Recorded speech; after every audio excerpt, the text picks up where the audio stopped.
Değerli seyirciler, Vizyon 2050 Dünya Yaşlılık Teşkilatı İbn Sina Enstitüsü'nün programına hoş geldiniz. Bugün gerçekten tarihi bir gün. Çok değerli dostlarımız var. Pakistan, kardeş ülkeden, Pakistan'dan Küresel ve Stratejik Çalışmalar Merkezi'nden değerli dostumuz Khalid Bey ve Pakistan'dan şu an Türkiye'de doktora çalışması yapan Akil Bey yine bizlerle beraber. 27 Eylül Pazar günü ekranları başında bizleri izleyen değerli seyircilerimiz, değerli dostlarımıza, değerli gönüldaşlarımıza öncelikle sevgi ve saygılarımızı sunuyoruz. Bugün 2 saat boyunca sizlerle beraber dünyanın geleceğini, 2050 yılında neler olacağını konuşacağız. Biz bugüne nasıl geldik? Öncelikle birlikte büyüdük. Bizim bugüne kadar gelmemizde oldukça emekleri olan çok değerli insanlar vardı. Onlara bir vefa olarak onları bir rahmetle anacağız. Bu bir hareketti. 25 yıl önce başlayan bir hareket ve bu hareketin gelecekteki 25 yılını konuşacağız. Kardeş ülke Pakistan'la konuşacağız. Asya'yı konuşacağız. Afrika'yı konuşacağız. Amerika'yı konuşacağız. Avustralya'yı konuşacağız. Kıtaları konuşacağız. Yaşlanan dünyayı konuşacağız.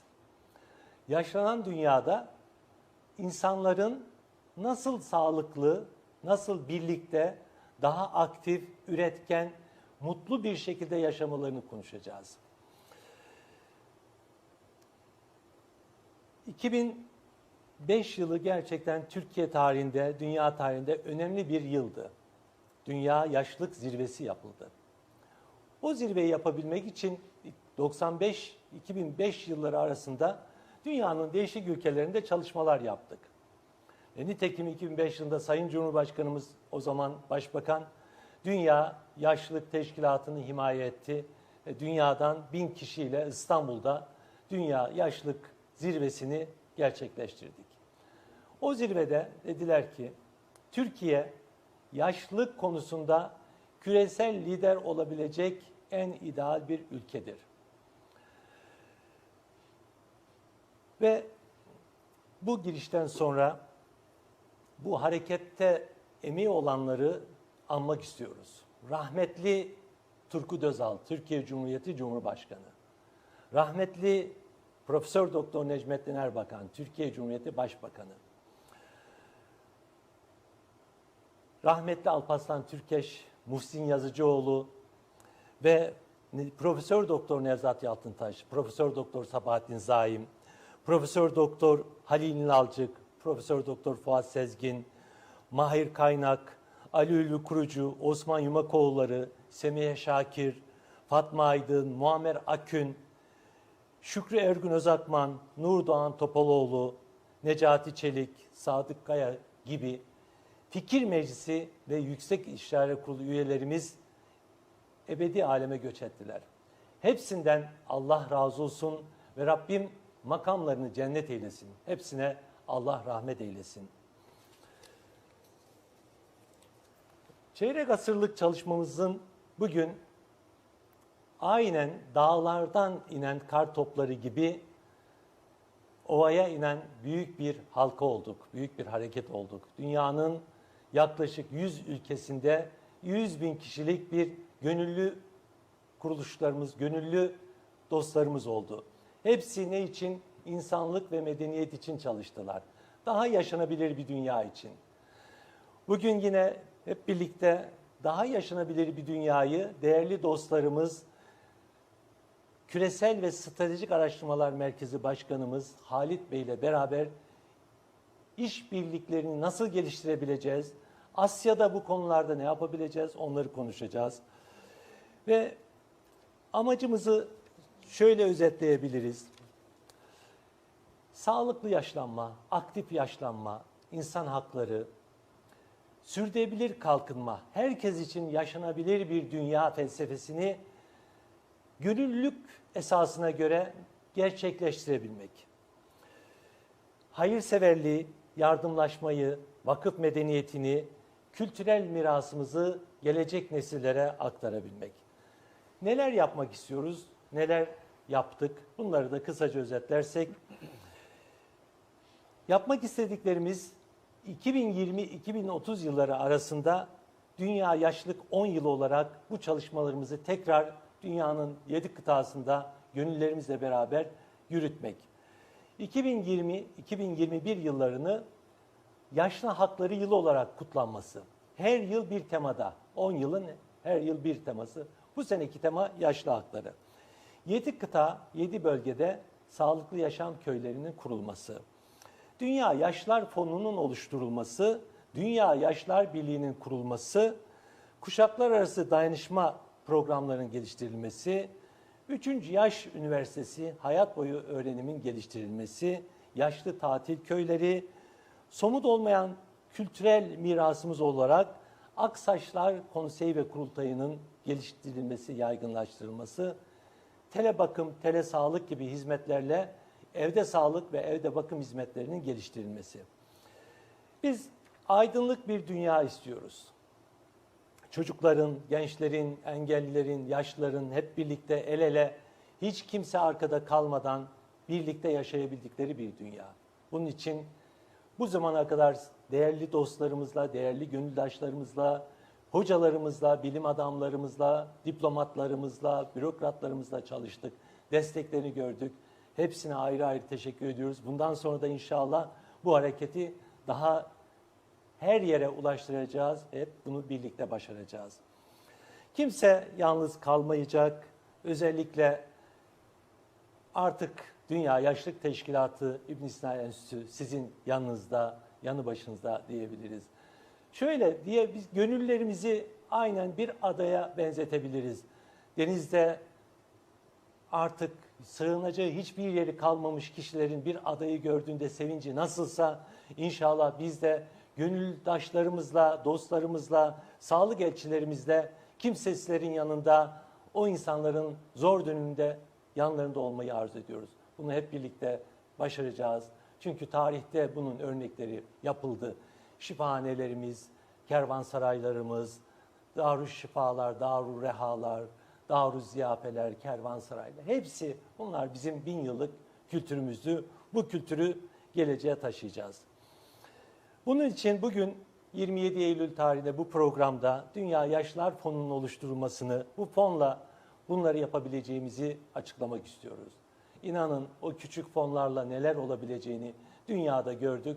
Biz de inşallah hep beraber bunu gerçekleştirmiş olacağız. Bugün yine dostlarımızla beraber çok önemli bir projeyi buradan Mavikaradeniz Televizyonu'ndan duyurmak istiyoruz. Uluslararası Türkiye Üniversitesi'nin Pakistan'da, D8 ülkelerinde, değişik kıtalarda kurulması. Bunu da dostlarımızla beraber bunları detaylandıracağız. Bir de Dünya Geriatri Merkezi, yani yaşlılar için bir merkez. Bu merkezde 2022 yılında yapacağımız Dünya Yaşlılık Kurultayı ve Kongresi'nin hazırlıklarının olduğu bir dünya köyü. Küçük bir dünya.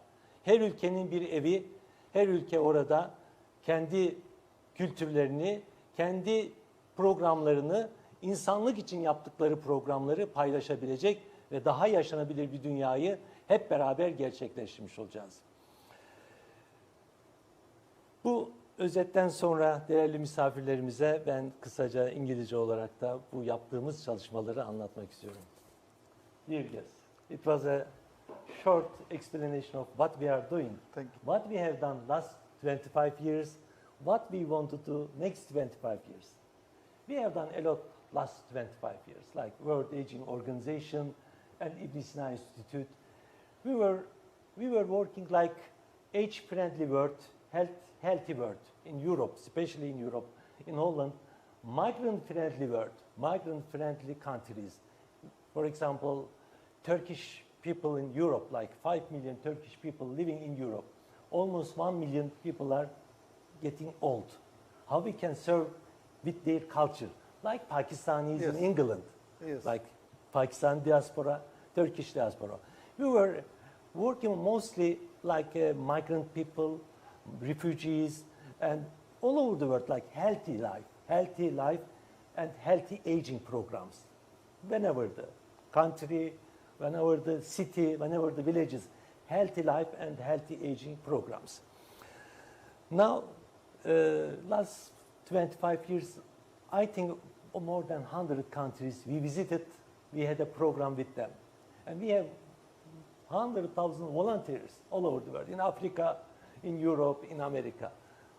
The aim is healthy world, an age-friendly world, that no one left behind. Child-friendly, youth-friendly, senior-friendly, migrant-friendly, and disabled-friendly world and countries. Turkey is really geopolitically between the continents, Asia, Europe, Euro-Asia, even the North, South America, and Africa, the meeting point of the continents, middle of the world. 2005, Our Excellency President of Turkey, Recep Tayyip Erdogan, hosted our project, World Aging Summit. Almost 1,000 people from 50 countries attended this summit. And 8 days, 1 week, we hard work, and there was a World Aging Manifesto and World Aging Declaration that Istanbul and Turkey can lead aging issue globally because of geopolitical situation, location, and also the history of living together, like 600 years, different cultures, different religions live peacefully in Turkey. Then also country like between developed and developing countries, like we are between rich and poor. We are Asia, we are Africa, we are Europe. Then the aging issue really can be lead in all over the world, United Nations, OIC, and D8 countries. Turkey can lead this global aging issue. They decided this, World Health Organization, and all our United Nations. They said Turkey can be champion on aging because 2005, our Prime Minister is attending Congress, all the ministers, and 50 countries, high-level delegations were there, discussing about the future scenarios like 2050, who will take care of 2 billion people in the world. Now it is time that United Nations 73rd General Assembly, His Excellency Recep Tayyip Erdogan, announced the world. He said that 2005 World Aging Summit Declaration that 2019 will be International Year of Aging, 2019-2020. Now we are on the year of aging. Then International Aging Agency and 2022 Third World Aging Assembly or Congress. Now, after a few days, the 1st October is International Day for Older People. You all the way from Pakistan, Center for Global and Strategic Studies, as an executive director, you are in Turkey. You are in second home. Most welcome to Turkey. Your second home. Thank you very much. First of all, yes. I would like to thank you and the TV channel for giving me this opportunity to talk. And I would just say that for Pakistan, Turkey is second home. In Pakistan, the ordinary people in Pakistan, even the children, they see Turkey as a brother country, and they have a lot of love for Turkey. Especially in last couple of years, the Turkish dramas, they are very famous. Yes. In Pakistan, especially these days, Urtugal drama. It has been watched by all young and older people. And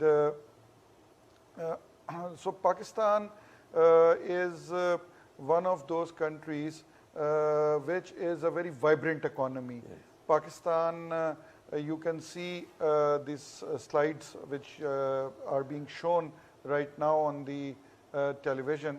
So you can see that Pakistan is contributing a lot towards the world peace, towards the world progress, and we are a very vibrant country, and we are now in a road to progress. Sure. And yes, Pakistan has been facing a lot of migrants issues. As you know, that Pakistan hosted more than 30 million Afghan refugees for over 40 years. We have many problems which are being faced in Pakistan, like the Kashmir issue. As you know, it is one of the most pressing issues for us. The people in the occupied Kashmir right now, they're facing lots of problems. And just 2 days back, the Turkish president, during his speech to the United Nations, he talked about the oppressed Kashmiri people in occupied Kashmir, and we as Pakistanis and the people of Kashmir are very thankful to him for raising the voice in front of the United Nations General Assembly. Your president enjoys a very good relationship with our Prime Minister Imran Khan, and especially this issue of Kashmir, which he raised 2 days back. This video is now very much viral in Pakistan. So as a Pakistani now being here on your TV, I feel that it is my own home, and Istanbul is our own city. So about the initiative of Vision 2050 for a better world, we totally agree with Turkey that all the nations of the world must work for a better future, for a better, for the betterment of our elderly people, for the betterment of the younger generation. All those who are young today, in 2050, they will be towards the far end of their life, or they will be the aged people. So we totally endorse this process, and the Center for Global and Strategic Studies in Pakistan would not only support this initiative of Turkey, but will help and introduce this concept in Pakistan. Taking opportunity of this program, I would like to explain about our center. Center for Global and Strategic Studies is a think tank. It's a strategic think tank, and it's basically working in all the Euro-Asian countries. And today we will also become your partners in this. This think tank is almost 5 years old, and we have almost 500 to 600 members. Very nice, very nice. I've seen that really high level from the different disciplines. Yes, from the different disciplines, and we are also working with the students. We are working with all the major universities in Pakistan, and we have all the senior citizens of our society in our think tank. And I think the Vision 2050, which is given by the Turkish government on the world aging and on the kind of work which your institute, Ibn Sina Institute, is doing in Turkey, the similar way Center for Global and Strategic Studies will definitely work with you. And it is basically, we have to aware the government, we have to start a movement in which we have to work for the rights of the older people. We have to at least tell them what are their rights. You know, there's a lot of debate in the world going on that the retirement age should be 60 years or 70 years. We have to sit with different countries and work out one formula. Because in some countries people are retiring at the age of 60, in some countries people are retiring at the age of 70. So we have to make one standard for these countries. In addition to that, I would say that definitely in 2021 and 2022, we will support your ideas, and in next Congress, delegation from Pakistan will definitely come. Also region, like China or South Asia. I mean, we would like to work with the your strategic studies center, I mean, not only the Pakistan, but also you are very good connection with the China, I think. Yes, like not only one with of the- China. with other China, countries, yes, sorry. China is like Turkey. The Chinese people are our brothers, Sure. and Your neighbor also, neighbor? yeah, neighbors and brothers, and the friendship between Pakistan and China is a very, very strong friendship. Plus, Pakistan enjoys excellent relationship with Central Asian countries. Sure. We have a very good relation with Azerbaijan. We stand with the people of Azerbaijan wherever it is. And let me also tell the audience that Pakistan is the only country which has not yet recognized Armenia, only because of the Nagorno Karabakh issue. Yes. And as you know, there are lots of Turks living in Azerbaijan, and in all the Central Asian countries in the Euro-Asian region, we are ready to work on this Vision 2050, and definitely under the guidance and of your institute, we will take this message to all the countries, and we will talk to them, and let's make Euro-Asian region as a region which can be exemplary for the Europe, and which can be example for the as a collaboration, as a collaboration, as a regional, Yes. as the regional collaboration. As we know that due to this COVID situation, the world was almost closed for over 4 months, Yes. and everybody has now realized the importance of regionalism. Yes. You know, before this COVID, the world was going towards a globalization, Yes. but we have seen that globalization almost stopped at zero. Yes. There was no trade between Asia and Europe. Sure. There was no flights between the countries, and everything got stopped. And all the countries now, I guess, they have realized that they must, globalization is good thing, but they must not ignore their own regions. Sure, We must sure. work within the region also, we must cooperate. Local and regional development also together with the globalization, but local development and regional development. Yes, yes, the local and regional development is a must, Yes. because as we see that China has made this Belt and Road program, Yes. it has connected, basically, it has made the world like a one city, like a one region, because now all the countries which were previously not connected with each other, Yes. now they are connected by the road and rail link.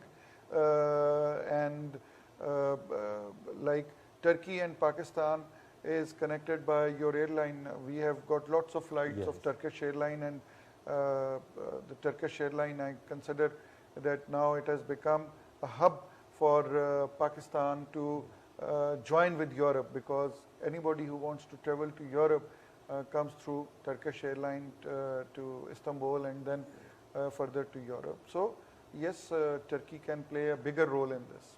Especially like age-friendly world, healthy countries, age-friendly countries, healthy cities, and age-friendly cities. World Aging Organization mostly focus on aging issue like age-friendly community, but Ibn Sina Institute work on healthy community, healthy city, healthy country, healthy world.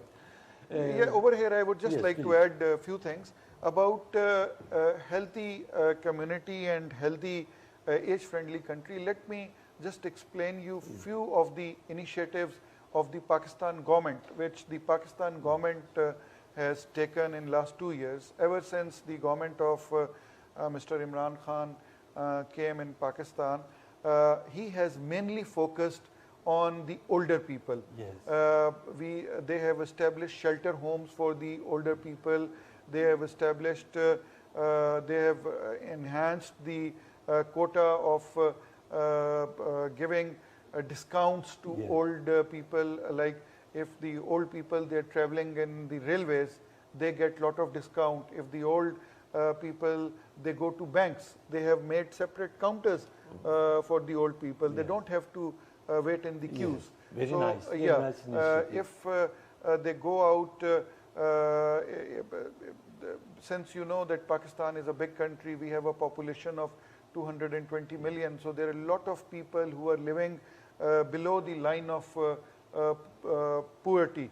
So for them, the Prime Minister has made special shelter homes. These shelter homes are basically those places where the old people can go. They are offered food free of cost. They are even offered bedding, and they can stay the night over there. If the aim of the government is that not even a beggar should sleep on the street. So this is the kind of things which Pakistan government is doing, and especially on this age factor and on the health also. As you see that Pakistan is one of those countries in the world where we have the less number of the COVID, the coronavirus. We only had, as compared to the Europe and even as compared to Turkey, we have a very limited number of the deaths, and it's due to the policies of the government. We implemented smart lockdown. They first of all did the surveys of different areas, and the initial lockdown was for almost a month or so, and then Pakistan resorted to smart lockdown. The reason was that our government never wanted that people should not die of hunger. You know, if they're not dying of the COVID, they should not die of the hunger. And then coming over to about the mayors for the old age people in Pakistan, we have a very good system of pension. You know, the old people, they get pension. Their pension goes to the bank, and if somebody dies, his wife gets the pension till the time she doesn't die. So this is a very big thing, which is, I'm sure, not there in many countries of the world, that the old age people are looked after so well. And on the health also, in the health sector also, Pakistan has done a tremendous improvement. Pakistan has is on the health side in the Asian countries. Pakistan has not only achieved a very high standards, but all sorts of now treatments can be done in Pakistan. We have excellent hospitals dealing with hearts. Pakistan is one of those countries where even the open heart surgery is not only conducted in one hospital, but in many hospitals. We have also cancer hospital in Lahore. Yes, like, the cancer hospital, the first cancer hospital in Pakistan was made by our Prime Minister. Once he left his cricket, he made the first cancer hospital, and the cancer hospital in Pakistan, which was made by Mr. Imran Khan. Actually, just I would like to interrupt, sorry for that. When I was studying in medicine in Pakistan in University of Punjab, and one day I met with His Excellency Imran Khan. He came for our conference on Bosnia conference. He was a guest speaker, and we were selling pencils for the hospital, for the Shaukat Hanım Memorial Hospital, for Cancer Hospital. Now, as a World Aging Organization and Ibn Sina Institute last year declared that this year Global Health Award will be given to His Excellency Imran Khan because of Shefkat Hanım Memorial Hospital. Inshallah, we will come and I guess he deserves that award because you know, when he started making this hospital, he went out even to schools, to everybody, to collect donations. And it is a classic example that this hospital was made by the donation of the people and everybody. One of the best charity model and sustainable in the world. Model. In the world, one of the best charity sustainable model in the world. And now one cancer hospital is being made in Peshawar, and another cancer hospital is being made in Karachi. So and this hospital is functioning for now over 20 years. You see that last 20 years, no help by any government. It is a self-sustaining charitable model, which is quite a example for the world. And for this, His Excellency Prime Minister Imran Khan deserves the award, and we will be very happy that if the Turkish government and the Turkish people recognize his contribution towards the health sector. Actually, we were discussing about regional development. There was a RCD, Regional Development Cooperation. Yes. Pakistan, Iran, and Turkey. Yes. Later on, Economic Cooperation Organization, ECO. Yes. ECO.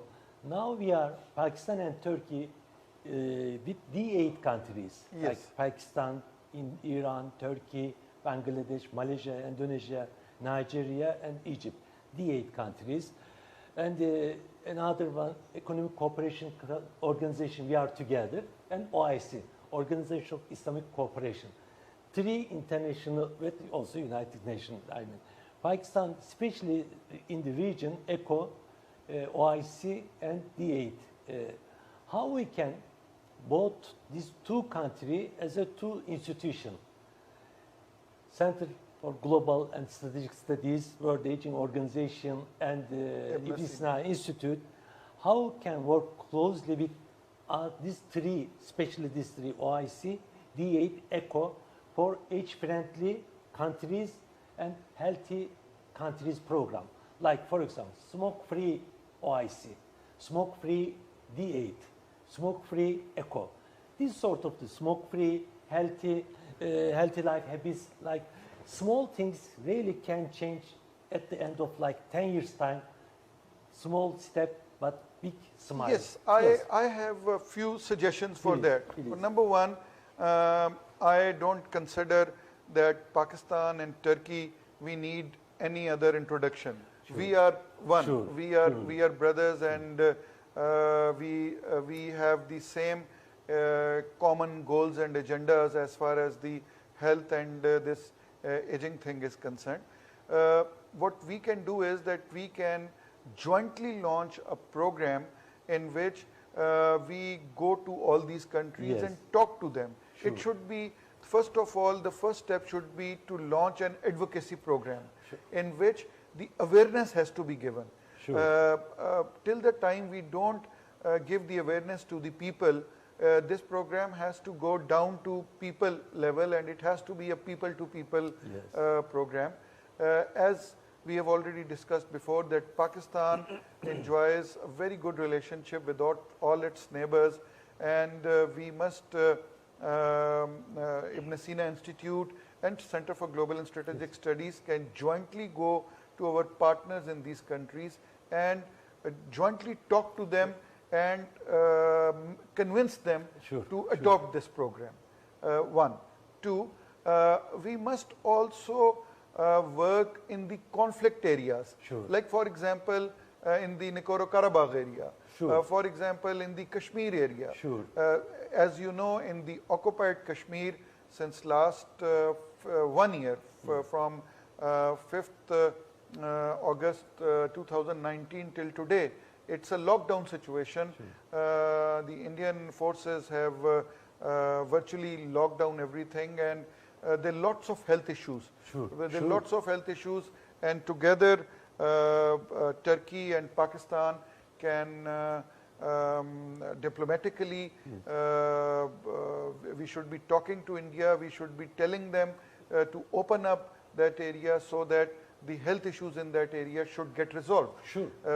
And the same way in Nagorno Karabakh, as it is very close to Turkey's area, we should be talking to them also on the same thing. Also, we should be going to the smaller countries, you know, countries like Nepal, Maldives in the region. There are many other small countries who would require our assistance, who would require our help in making policies. The second thing, which for the World Aging Organization, I would suggest to help the governments in making policies. Sure. You know, there are many countries in the world which lacks the legislation for the older people. We must gather a group of international lawyers who should be coming up with a paper which we can give it to various countries to adopt the to adopt the aging policies, because they have their economic policies, they have their fiscal policies, they have their defense policies, but I have seen that in many countries still they do not have any policy for the human resource, any policy for dealing with the old age people. Healthcare, social welfare, that what they are going to do with the, as you know, that I think another 10 to 15 years, the over 2 billion population, 2 billion population of the world is going to be of the old people. Yes. So how to handle them? How, as we have seen that although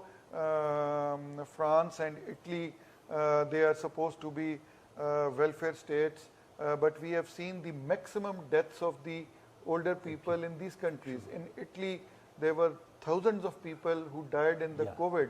It's not that they don't have the good health care, but they should adopt some kind of policy in which they should be guiding their old age people that how to live, how to eat healthy, how to adopt healthy habits. Nursing home, healthy homes or home care is more, community home care is sometimes much better than nursing home because of the same age group people.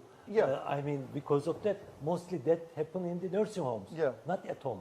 I mean, these sort of things, which countries are better or best practices, they can share each other. But you see, due to this COVID situation, even the best practices of the world, they failed. Because if you see European countries, they used to say that we have the best practices in the world. But if you see the age limit people who have died in the COVID-19, they are the elderly people in those countries.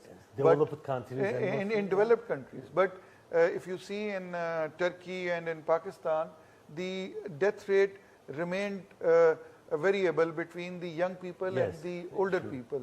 So it means that our policies were better than their policies.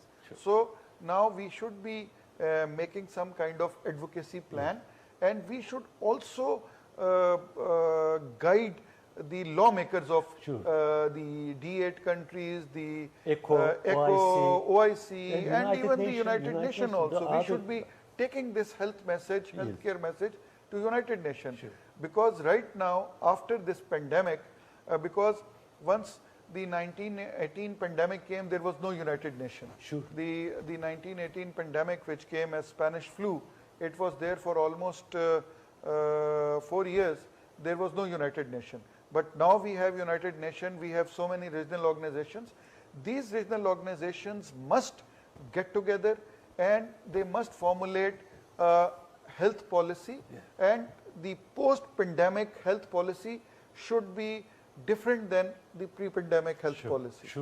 Yes, so this is my suggestion. Actually, we were discussing about 4 areas, like for this mainly healthy lifestyle, healthy aging. Second things, age-friendly community, age-friendly countries, age-friendly region also, like regional, and the peace and conflict, another area, that human rights, the other issue, human rights for all, and also that United Nations Sustainable Development Goals. We have 10 years target, 2020, 2030. Especially in Pakistan and Turkey can lead other countries, then other countries can come to this network actually. Because, I mean, 2 important brotherly countries. You are, for example, even mostly Turkish people, even they don't know about the healthcare system and health education in Turkey. Especially I graduated from Punjab University, one of the biggest universities in the world. Yeah, it is. Arkadaşlardan bu Punjab Üniversitesi'nin videosu vardı, 2 dakikalık, onu rica edebilirsek. Actually, the Punjab University, in my time, there were 6 medical faculties. King Edward Medical College, Allame Iqbal Medical College, Faisalabad Medical College, Fatima Jinnah Medical College, and I think Rawalpindi. All including one university. I mean, all of them now become medical universities. Now they all are medical universities. That is, in Turkey, must study or get some experience from Pakistan that how they changed to medical college to medical university, like King Edward, Lahore University of Health Sciences, Yes. Fatima Jinnah Medical University. Yes. And all, actually, we would like to visit and to make special program about health education in Pakistan. And many doctors from Pakistan are studying and working in England and America. I think more than 20,000. Yes, let me, please. about the, first I'll talk about the education system in Pakistan, and then I'll talk about the human rights issue also. So coming to the education, Yes. in Pakistan, the health education in Pakistan is considered to be one of the best. Yes. King Edward Medical College, the college from where you have studied, Allama Iqbal Medical College, then we have Nishtar Medical College in Multan.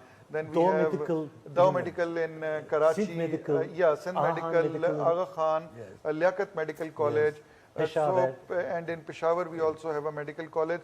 So these colleges are considered to be as one of the best in the complete region. Yes. Pakistani doctors right now are considered to be as one of the best in the world.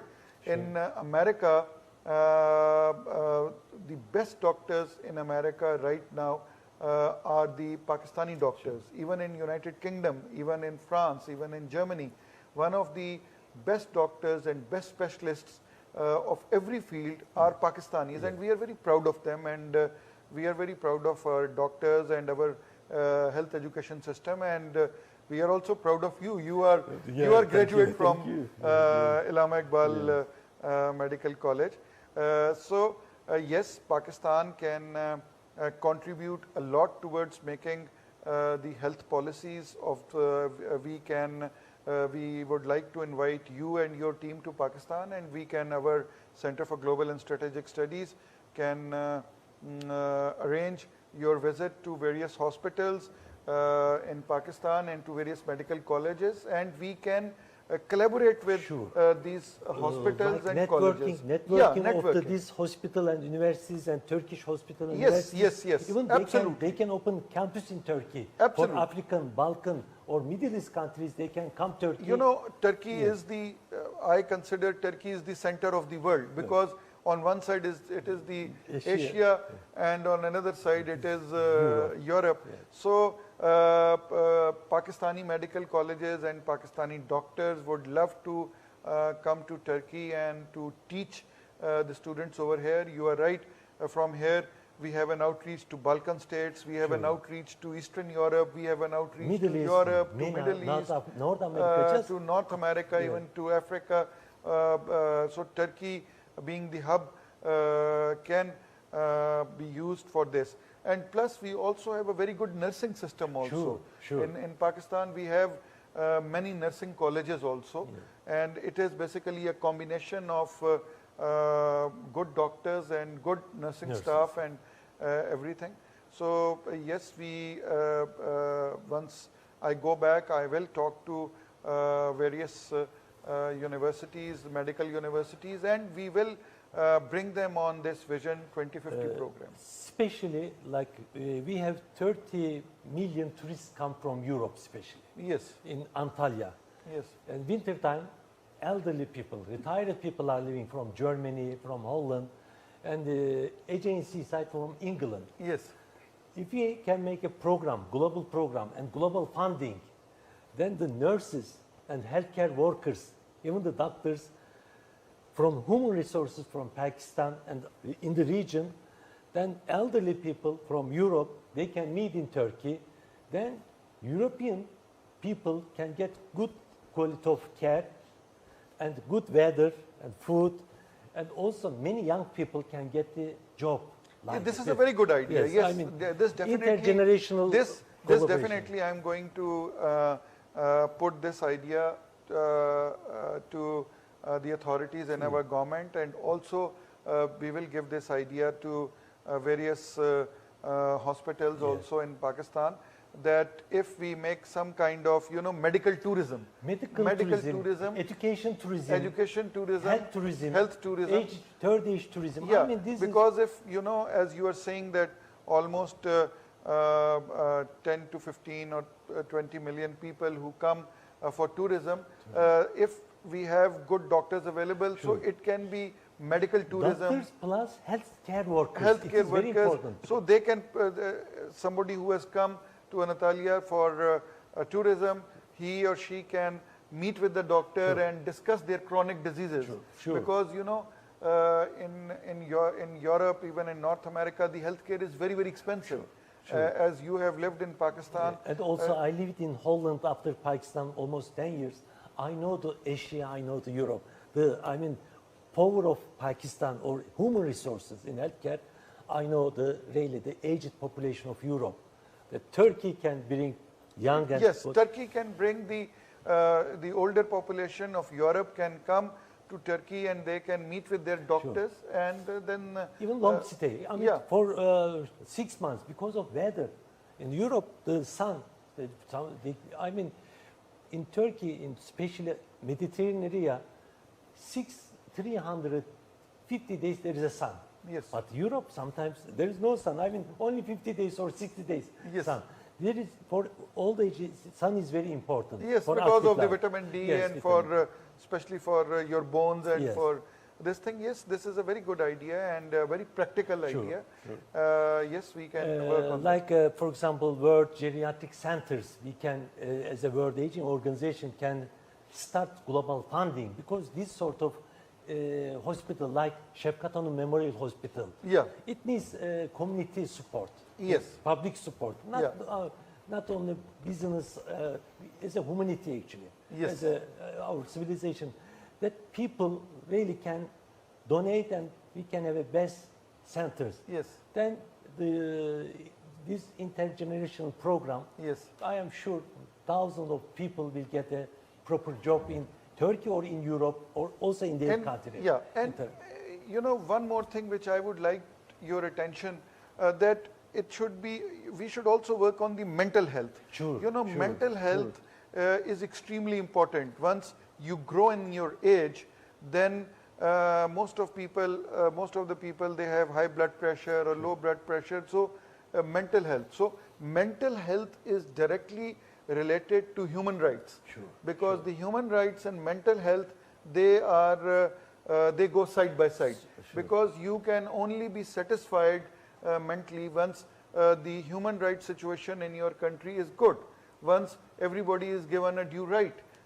Because if somebody is old and he or she is worried about their kids, that they are not getting jobs or they are not allowed to go out of the house, so again the elderly people would have stress.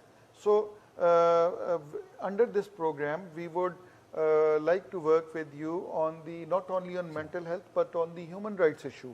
And again on the human rights, I am referring again and again back on the issue of occupied Kashmir, because more than 8 to 9 million people are held hostage there by India, and at this point in time we must not forget them. Because you know, for last 1 year, the children have not gone to the schools. The elders have not gone to the hospitals. The old age people, they are just dying over there because there is no medical care, there is no health care. There is lot of problem of hygiene over there, because in last 1 year they could not even wash their houses, they could not even wash their washrooms. So all these things, in this point in time, we must not forget. As your president has said, I still have the clip on my telephone, and after once we have the break, I would request you to show this clip of your president, which he spoke about Kashmir just 2 days back. So it is one of the flashpoints of the world where they need medical care, where they need medicines, where they need a better living. So the world must get together and force India to open up Kashmir and so that all these facilities can be extended over there. And also His Excellency Recep Tayyip Erdogan, 25th of United Nations General Assembly, he mentioned about the migration and refugees, the World Migration Forum, that we would like to organize together that World Migration Forum on especially human rights, health, and aging. For Absolutely. example. Yes. Again, as I said that the Pakistan has seen one of the biggest migration in the world, because we hosted more than 30 million Afghan refugees for over 40 years. And now even their second and third generation is living in Pakistan. Yes. And mind you, the world must know this thing, that we not only hosted them, but we hosted them on our own expense. Nobody in the world helped us. And I know the migration issue, who else would be a better advocate of the migration as we are? Because once you were there in Pakistan studying, you must have seen at that point in time, the Afghans were there, and they were studying in our universities. We made them sit with our children. The way Pakistan has treated the Afghan migrated people, the world is not treating Syrians like that. If the Syrians are now going to Europe, they are not letting them in. If the Yemenis are now going to some countries, they are not being welcomed. Like in Turkey also, Turkey has like 6 million Syrians. Yeah, Turkey has given. I think Turkey is one country in the world that which has welcomed everybody with open arms. All Muslims are open, and similarly in Pakistan also we are like that, and we are still hosting a lot of Afghan refugees, even their second or third generation. They are studying in our schools, and you know, in Pakistan, if you will not make out, if you meet with some Afghan or if you meet with Pakistani, you will not make out whether he's Afghan or Pakistani. We don't make any distinction. I have seen that really. They were equal rights and equal rights we have given. Same thing in Turkey. Like Syrians in Turkey, they are studying, they are in school. Actually, 3 years back, one lady from America came to Turkey, Professor Kazuko, for establishing orphanage village for the orphans from Syrian refugees. We visited the Syrian border. When she has seen the services for the refugees, she started crying. She said, "There is no one in the city. I couldn't find any orphan in the city to build a village." How Turkey is looking after them? How well Turkey is looking after them? I mean, these two countries, they can share their experiences with other continent even. Yes. For that migration and refugees issue, we can also. Yes. And over here, I would like to. I just remembered one thing which again I would like to bring in the notice of our Turkish audience and to the audience of the world, that you know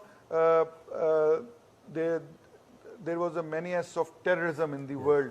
There were a lot of people, there were a lot of young children or old people who were misguided by the miscreants or by those people who misused the name of Islam.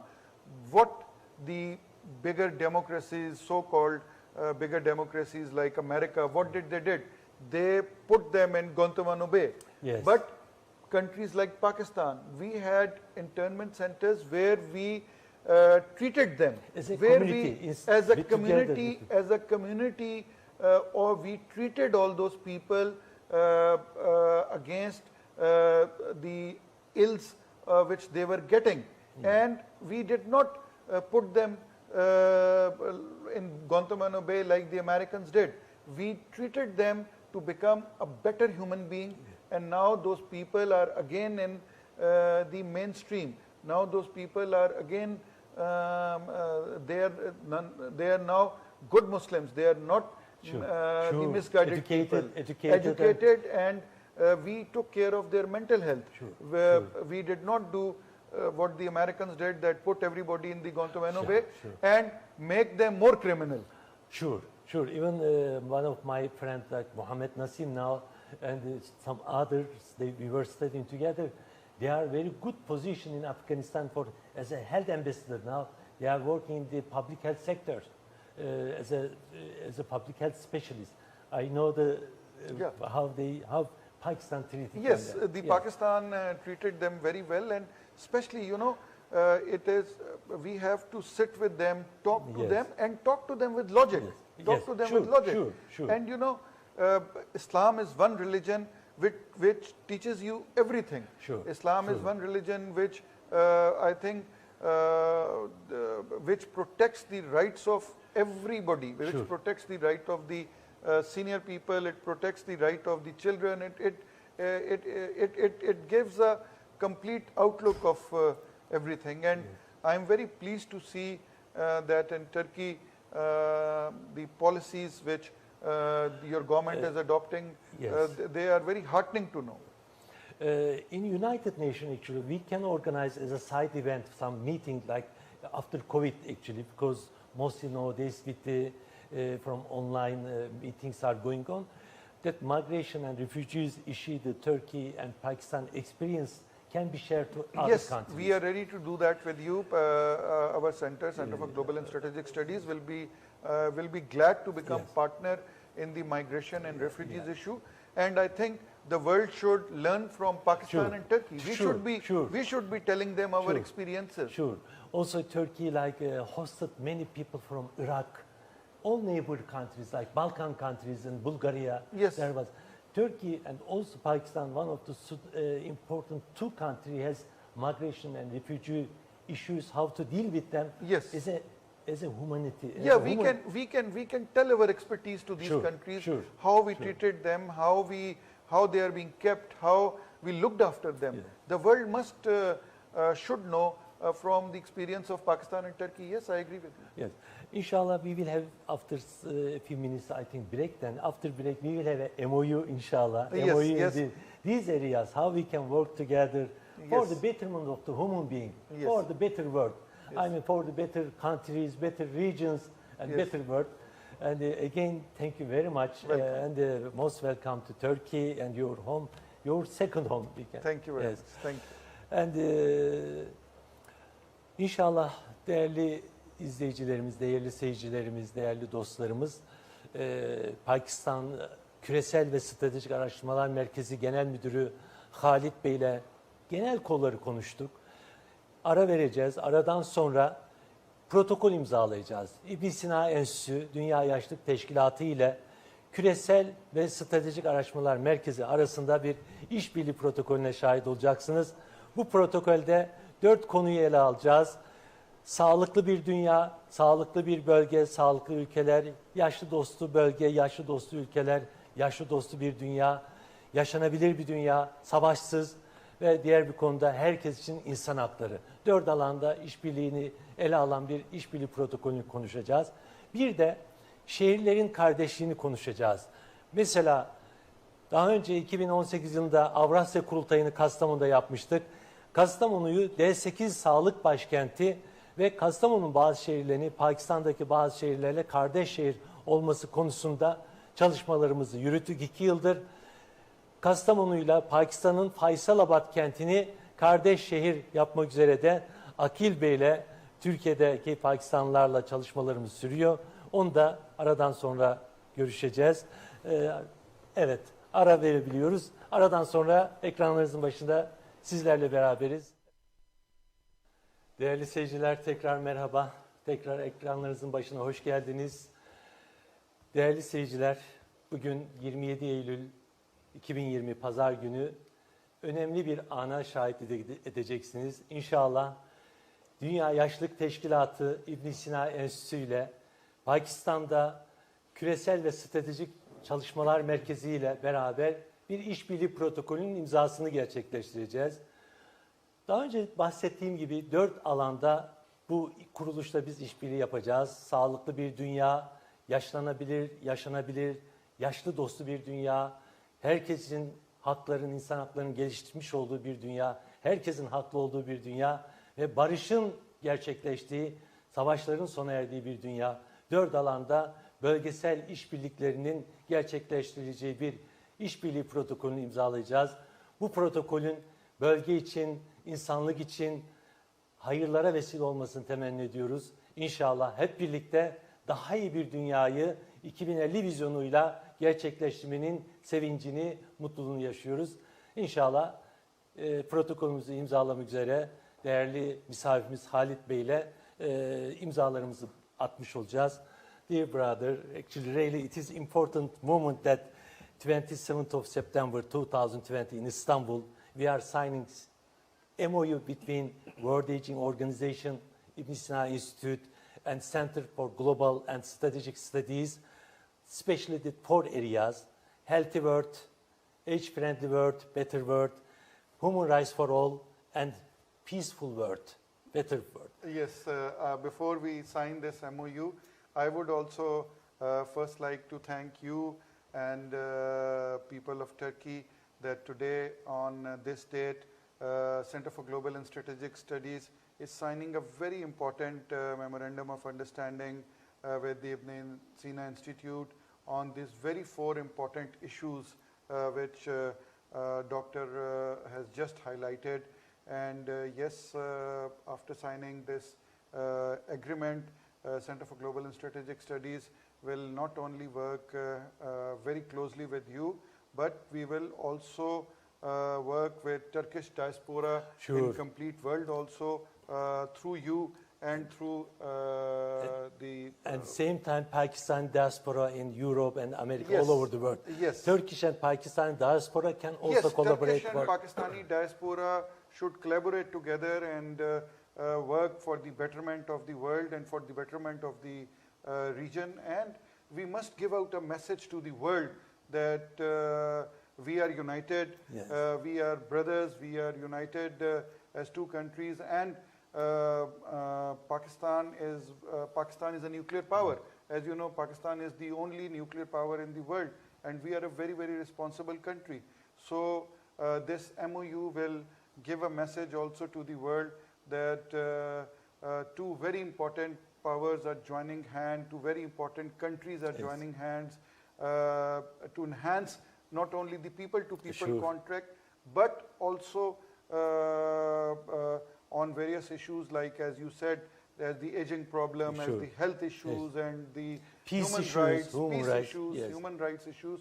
Yes, we will work together, and this will give a clear-cut message to all those countries who are, I would say, try to put some kind of issues between our brotherhood. So this is a relationship between Pakistan and Turkey, which is a very strong relationship, and this will enhance further. And especially the United Nations Sustainable Development Goals. Yes. These two countries can have the good target as a best practices all the regions and in the United Nations. Yes, yes. Okay. So we can see. Evet.